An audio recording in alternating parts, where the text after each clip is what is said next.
Assalamualaikum and hi.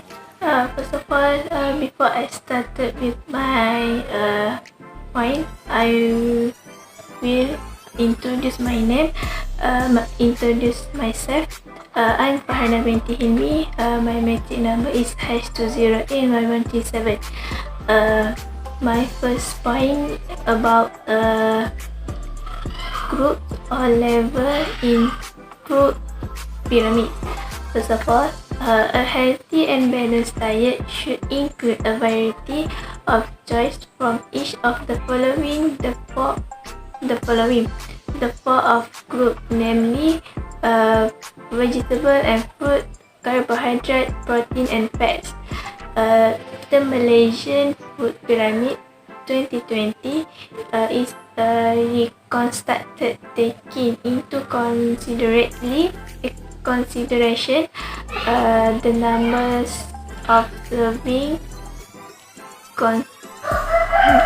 contribute by vegetable and fruit, which constitute the most as compared to other food groups.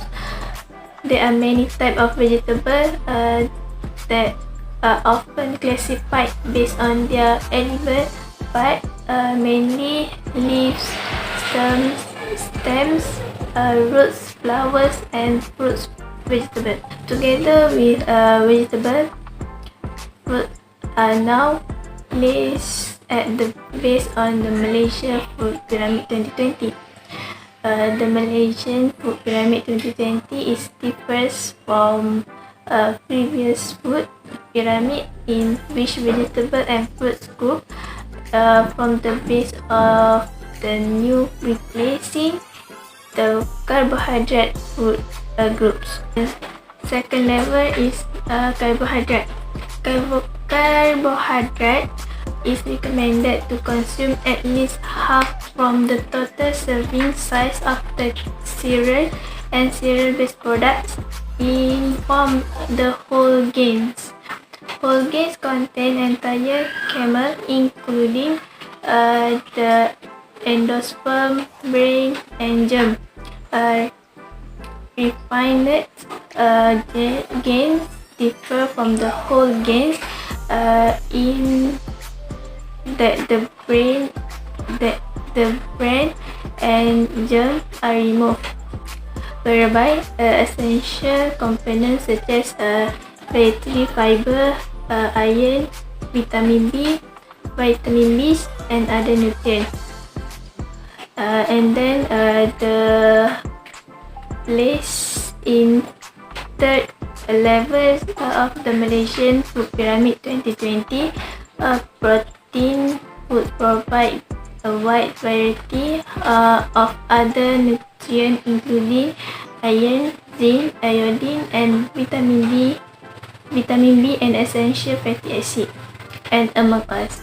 And then fat and oils, sugar and salt are placed at the top of the food pyramid because this food should be considered sparingly. The next point, based on the recommended nutrient intake for Malaysia and as NCCFN 2017 and the population habitual intake IPH 2014, the number of serving calculate for the Malaysian Dietary Guideline 2020 is based on 50 to 65% for carbohydrate, 10 to 20% for protein, and 25 to 35% for fat.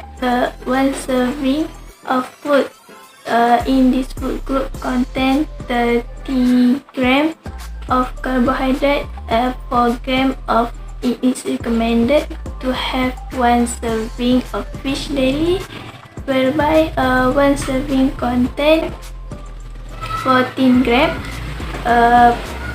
for protein and 2 grams of fat, and total 70 kcal. Assalamualaikum and hello to everyone. My name is Fashanatila binti Cik Hussein. My metric number is #20A1141. I would like to continue the next presentation, which is the strategy to use Malaysian healthy plate for daily main meal, which is based on the kurda half concept. Now we move to the strategy to use Malaysian healthy plate for daily main meal, which based on the kurda half concept. The first strategy is we need to use the Malaysian healthy plate strategy such as our daily main course. Malaysian healthy plate, which as a kurda half concept, where we have to fill the plate with kurda such as rice or another cereal or whole grain product. The next kurda should be filled with fish or chicken or meat or egg. The remaining half must be filled with the vegetable and fruits. The second strategy is we need to drink plain water or drink without sugar. There are many benefits if we drink plain water. In between, it can increase manpower and creativity. This can help our brain to reach faster. In addition, water is the largest source of oxygen for the brain. Consumption of 8 to 10 glasses daily can increase our cognitive ability by 30%. The last strategy is that we need to add lettuce as a snack if lettuce are not included in our main course. Making lettuce as a snack is a good idea because lettuce have many benefits. Among its benefits is rich in nutrients.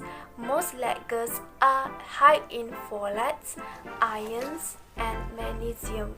It's another benefit is its improved digestive health. Research show that fiber intake from foods such as lettuce can help in the treatments. Hi, Assalamualaikum. My name is Nur Afifah Shahira binti Ahmad Zaini. My metric number is H20A1898. So, I will present about the important and benefits of carbohydrates. My first point is carbohydrates are also important to ensure that muscle must remain in ideal shape and quantity. If a person's body lacks of a source of carbohydrates, muscles will be broken down into amino acids and glucose to be used as a source of energy. So, my second point is carbohydrates are also important in the reproductive system, the body's immune system, and the functions that stop bleeding, which is blood clotting. Thank you. Assalamualaikum and hello everyone. I am Nur Atira binti Hashimkan. I will continue the presentation about the common nutritional health problem that relate to carbohydrates like rice, other carrier, whole grain, carrier-based product, and tubers. Firstly, when people take too much carbohydrate, they are in the high risk of type 2 of diabetes. This type 2 of diabetes occurs when insulin do not function properly in human body, and it is also happen if the cell do not show any response to it normally. This situation will lead to only limited amount of glucose can enter the cell, and also the blood glucose level will rise. Secondly, obesity, also known as common nutritional health problem, where people intake excess of carbohydrate.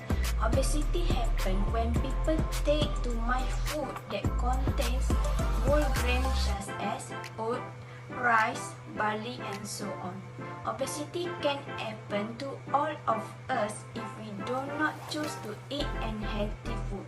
Even the children has also in a high risk of obesity because they intake most of the food that contain of carbohydrate. Last but not least, high glycemia, called as common nutrition health problem when people less intake of carbohydrate. High glycemia, known as low blood sugar or low blood glucose. It is happen when the glucose level in the blood drop below normal. One of the symptoms of this is tiredness and weakness. That's all from me. Thank you. How to achieve and maintain a healthy body weight. 1. Consume a lot of carbohydrate-rich meal in your diet. Carbohydrate-rich food such as cereals, rice, potato, pasta, and bread should account for around half of the calories in our diet. At least one of these should be served at each meal.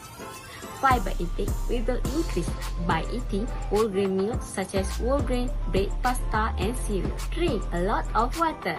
Water, coupled with consuming nutritious meal and exercising on a regular basis, can help you to maintain a healthy body weight.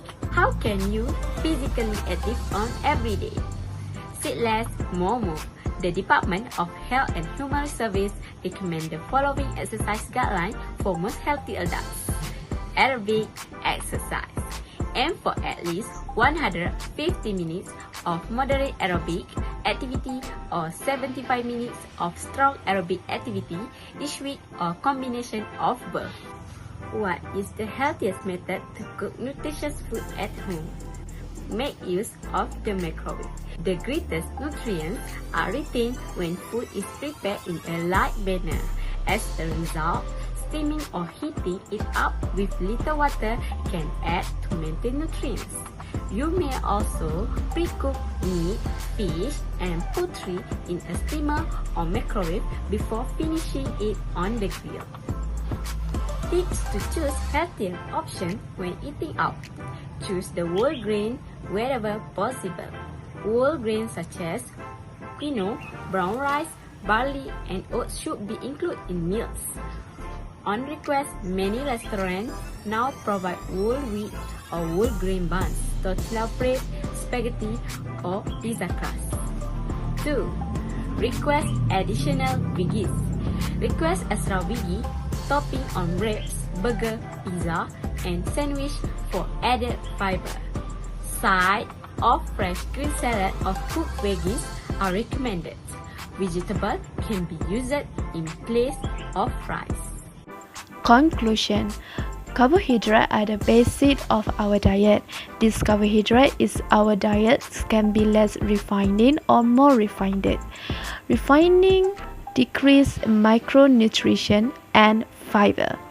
People should intake carbohydrate in their daily life. This is because carbohydrate known as our body main sources of energy that can help to fuel our brains, kidney, and central nervous system.